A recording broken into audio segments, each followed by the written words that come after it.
Search and rescue personnel are often action-oriented people with a desire to quickly get in and help those in trouble. This trait that makes our SAR members so effective can also sometimes result in a neglect of the most important aspect of any critical operation: safety. Hello, I'm Dwight Johnson, Sergeant with the Search and Rescue Unit of the Umatilla County Sheriff's Office in Pendleton, Oregon. In this video, we want to familiarize searchers with the safety protocols and procedures that should be incorporated into search and rescue operations each time, every time.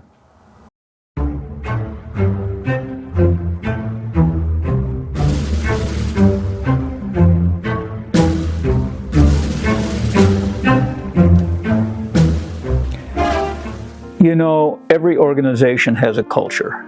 In the past, some organizations developed a culture that prioritized production over personnel safety.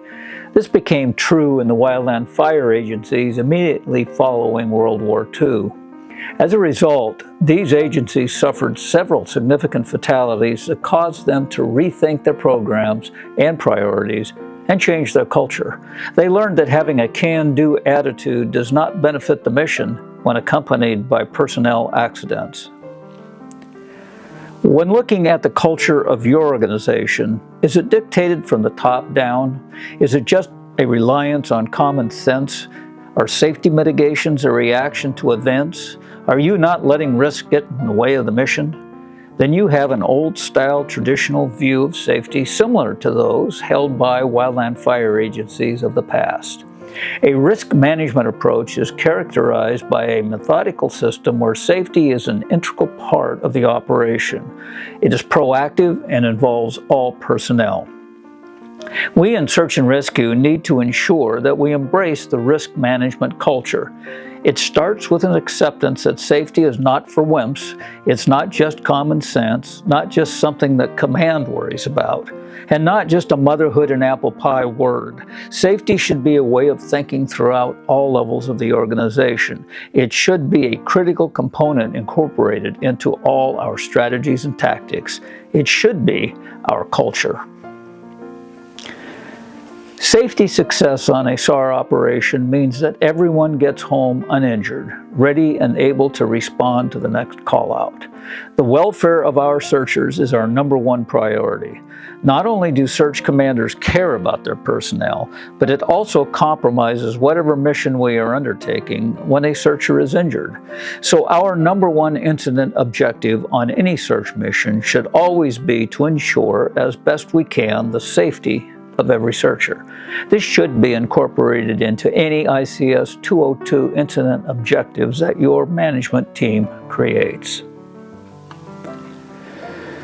We know that what we do is inherently risky. We can't eliminate risk, but we can use risk management principles to help us make the proper decisions when accepting such risk. It is obvious that this gentleman, intent upon his beach outing, did not use proper risk assessment techniques. Luckily for us, we have a pretty good risk analysis process that has been developed for SAR. We call it SAR-GAR, an acronym that stands for Search and Rescue Green, Amber, Red. The SAR-GAR is a 6-step systematic process used to analyze a task, assignment, or situation, and for determining the proper way to proceed. The process can and should be used at any stage in the incident. It is designed to be used at the team level. The 2 times it should always be used is at the time an assignment is received and whenever during that assignment an event occurs or the situation changes, resulting in a new or increased safety concern. The SAR-GAR system uses the acronym SAFETY to help ensure that all elements of an assignment or operation are considered for their safety implications. The acronym stands for Supervision, Assignment, Fitness of the Team, Environment, Team, and Improvisation or SOP. The first step in this process is to identify potential hazards associated with each of the SAR-GAR elements. Let's look at each element. S is for supervision. Is the chain of command clear to everyone? Does everyone know who their direct supervisor is? Does everyone know the chain of command above their supervisor? Is the supervisor qualified to lead this type of assignment? A is for assignment. Are the assigned tasks clear to everyone on the team? Does everyone understand their role? Has enough time been given to complete the assignment? What level of precision is needed? F is for fitness of the team. Are all team members physically able to complete their assigned tasks? Are all members rested? Is anyone on the team ill? E is for environment. What are the environmental hazards likely to be encountered during the assignment? This element often requires the most analysis, since SAR operations often occur in challenging environments. When assessing the search environment, it is helpful to use one method taught to wildland firefighters. Look up, look down, look all around. This is also called situational awareness. T is for team composition. Does the team have the necessary skills, training, and experience to complete the assignment?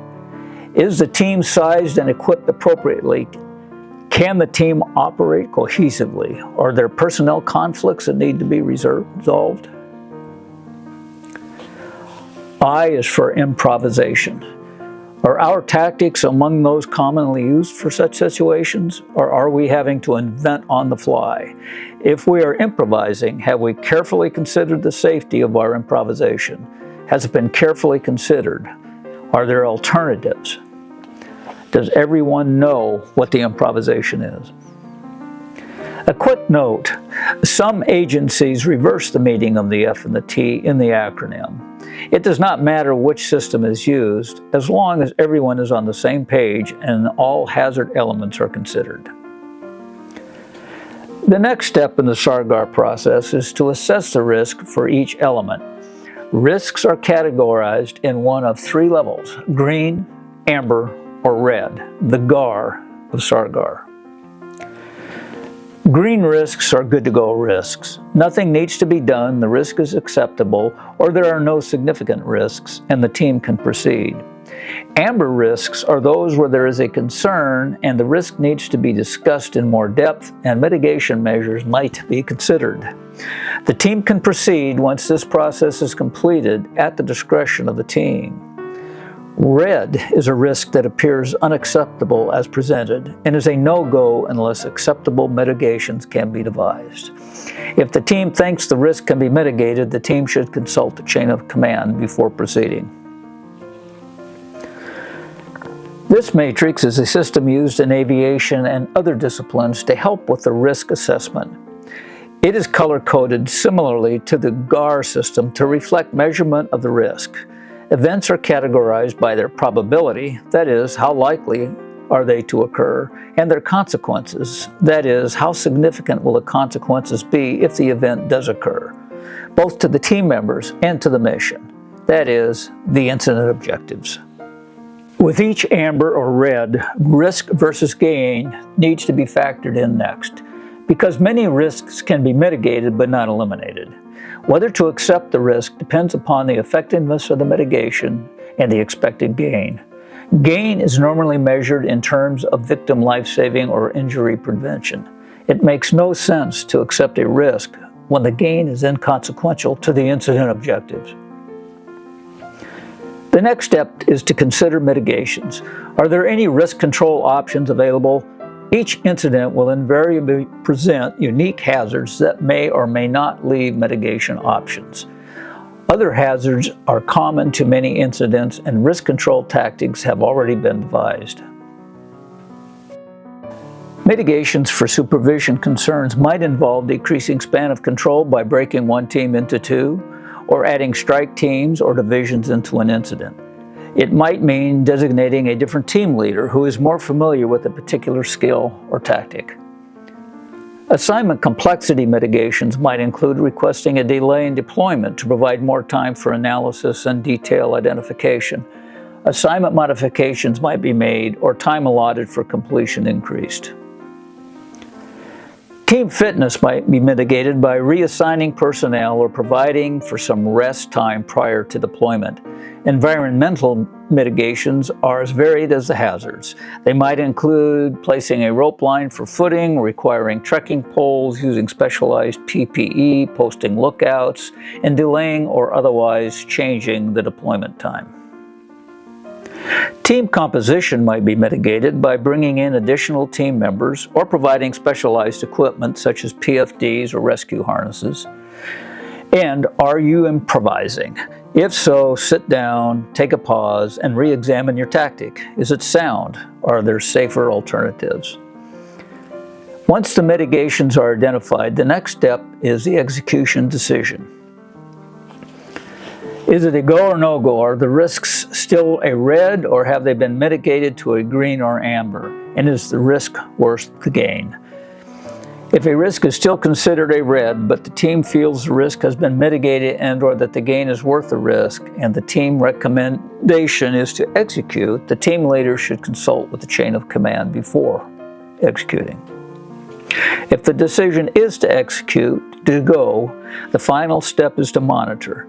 Safety is a continual process, and if conditions change or mitigations do not seem to be working, it is time to reevaluate.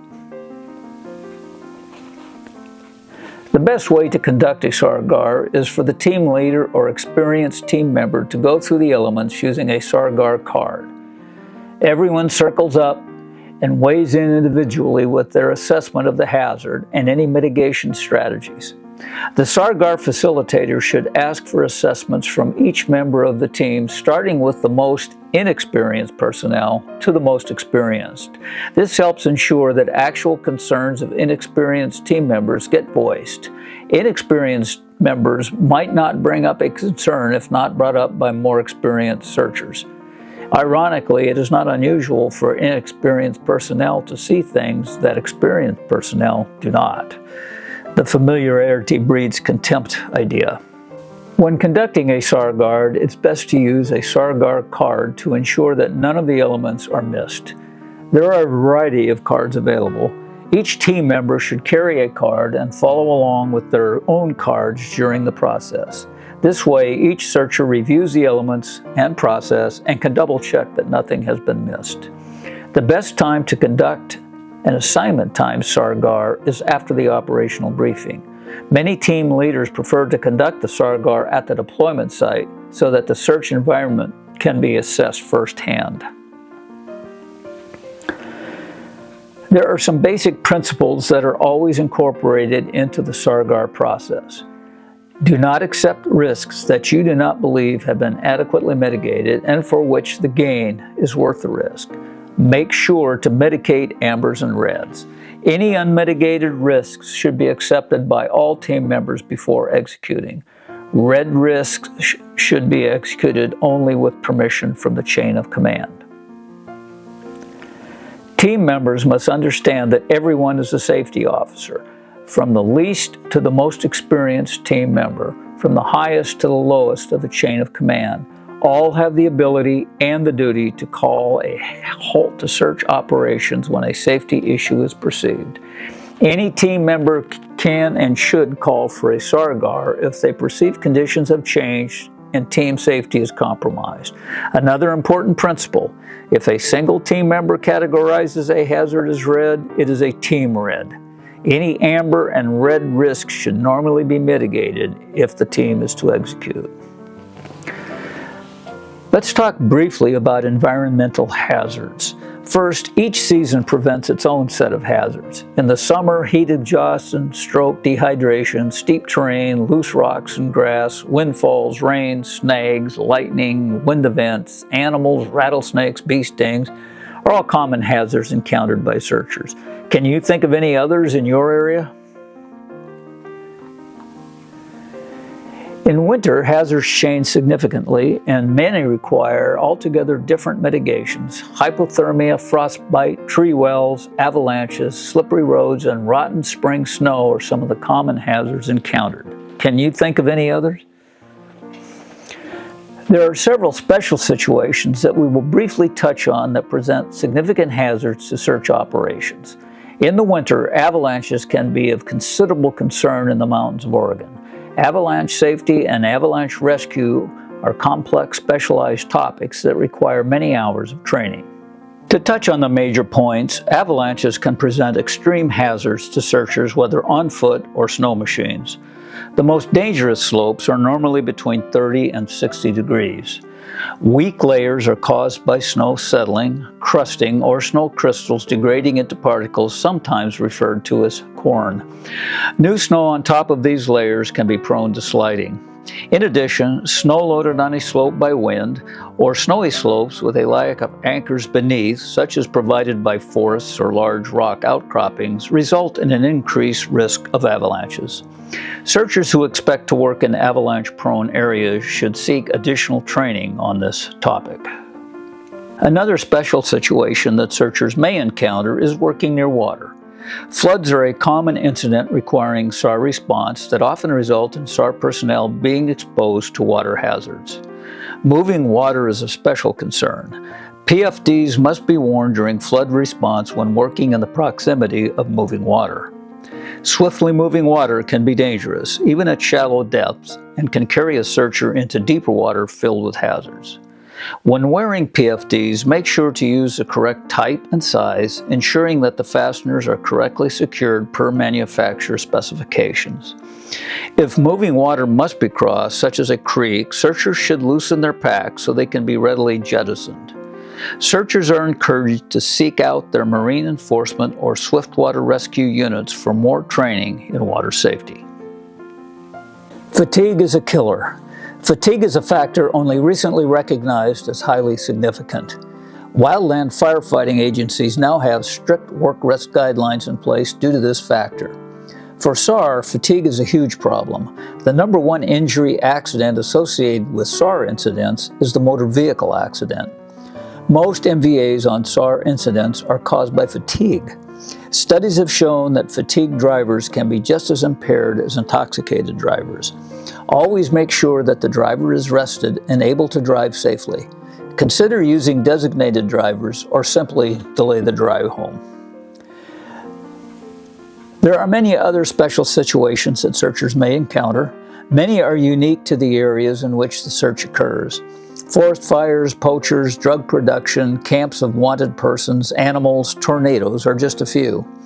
The key to remaining safe and uninjured is to identify these hazards in advance and make methodical decisions regarding risk, as outlined by this video. We will end our presentation by discussing the worst-case scenario and injured searcher. The safety of our searchers is always our number one priority. When an accident does occur during an assignment, the team leader should stop the assignment and immediately report to the chain of command after providing any immediately needed first aid. The Wildland Fire 8-line report has been adopted by SAR for this purpose.